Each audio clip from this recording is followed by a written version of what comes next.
اعوذ باللہ من الشیطان الرجیم بسم اللہ الرحمن الرحیم الحمدللہ رب العالمین والصلاة علی رسولہ الکریم وآلہ الطیبین الطاہرین المعصومین المنتجبین المنتخبین اما بعد وقال الرحمن فی القرآن بسم اللہ الرحمن الرحیم ان الدین عند اللہ الاسلام۔ معزز ناظرین، جس طرح آپ کو معلوم ہے سلسلہ روایت ہم نے شروع کیا ہوا ہے شیخ صدوق رحمۃ اللہ علیہ کی کتاب علل الشرائع سے۔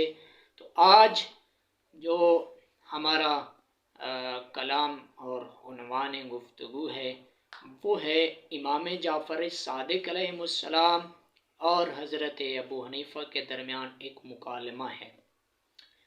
امام علیہ السلام نے ابو حنیفہ سے پوچھا کہ میں نے سنا ہے کہ تم قیاس سے لوگوں کو اپنی رائے سے، ذاتی رائے سے لوگوں کو احکام شریعت بتاتے ہو۔ اس نے کہا جی مولا میں ایسا ہی کرتا ہوں۔ امام نے فرمایا کہ تمہیں پتہ ہے کہ دین میں سب سے پہلے قیاس کس نے کیا تھا؟ امام نے فرمایا کہ دین میں سب سے پہلے قیاس ابلیس نے کیا تھا۔ اس نے قیاس کر کے سوچا تھا، کہا تھا کہ یہ آدم چونکہ مٹی سے بنا ہے اور میں آگ سے بنا ہوں، لہذا آگ مٹی سے افضل ہے، تو میں آدم کو سجدہ کس طرح کروں؟ افضل کسی مفضول کو سجدہ کس طرح کرے؟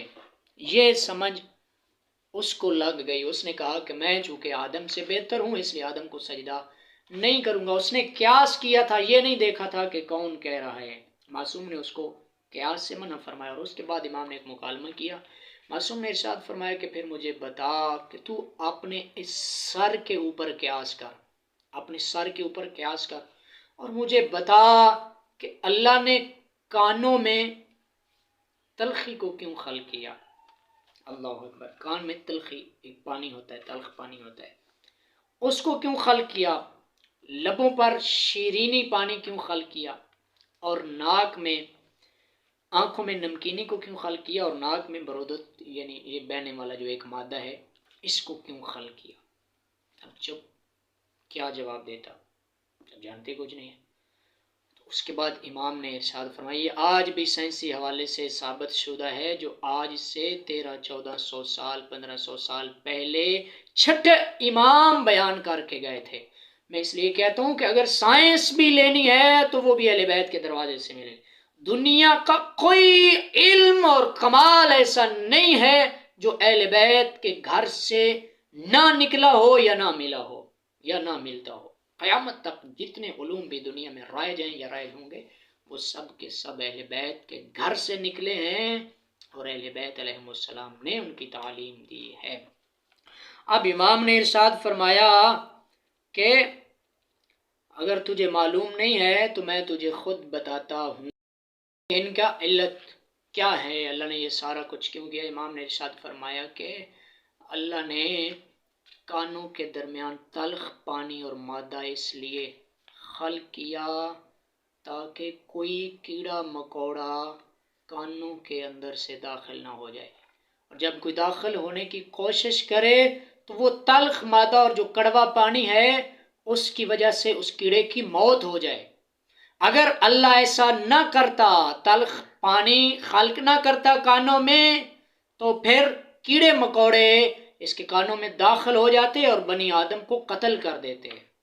اس لیے اللہ نے وہاں پہ یہ انتظام تحفظ انسانیت کیا کہ کانوں میں اللہ نے، آپ نے دیکھا ہوگا کہ جب کوئی کیڑا مثلا مکھی مچھر وغیرہ کان میں داخل ہونے کی کوشش کرتا ہے وہ داخل نہیں ہو سکتا۔ یہ انتظام توحید ہے، یہ اللہ کی قدرت کاملہ ہے۔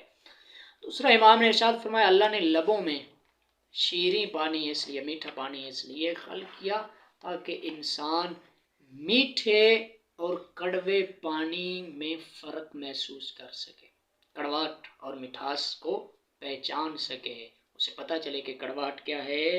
اور آنکھوں میں اللہ نے نمکینی اس لیے خلق کی کیونکہ آنکھ چربی کی ہے، اور اگر آنکھ میں نمک نہ ہوتا، یہ نمکینی آنکھ میں نہ ہوتی تو یہ پگھل جاتی، چربی پگھل جاتی ہے۔ چربی کی تاثیر و اثر یہ ہے کہ چربی پگھل جاتی ہے۔ اب اللہ نے اس کو پگھلنے سے بچانے کے لیے اس میں نمکین پانی اور نمکین مادہ خل کر دیا تاکہ انسان کی آنکھ نہ پگھلے. سبحان اللہ. اور پھر امام نے ارشاد فرمایا کہ ناک کو تر اور بہنے والی اس لیے بنایا کہ اگر سر میں کوئی مادہ اور پانی آ جائے تو وہ نکل جائے، ناک کے ذریعے نکل جائے.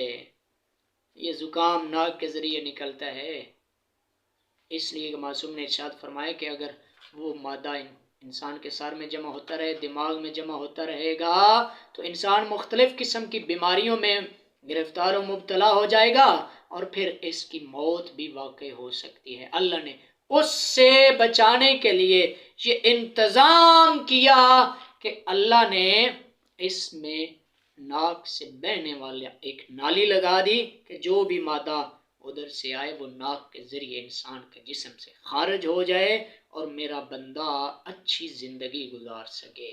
اب اللہ نے اپنے بندے کے لیے اتنا کچھ کیا ہے تو بندے کا بھی حق بنتا ہے کہ اتنی جو رحمت اللہ نے کی ہے، اللہ نے میرے بنانے میں اتنی مہربانی کی ہے، کیوں نہ میں اپنے رب کے دربار میں حاضر ہو کر سجدہ ریز ہوں، اللہ کا شکر ادا کروں. خدا بند عالم سے التماس ہے ہمارے بیماروں کو شفا عطا فرمائے اور خدا بند عالم ہمیں اپنی نعمتوں پر شکر ادا کرنے کی توفیق مرحمت فرمائے. اللہم صلی علی محمد و آل محمد وعجل فرجہ.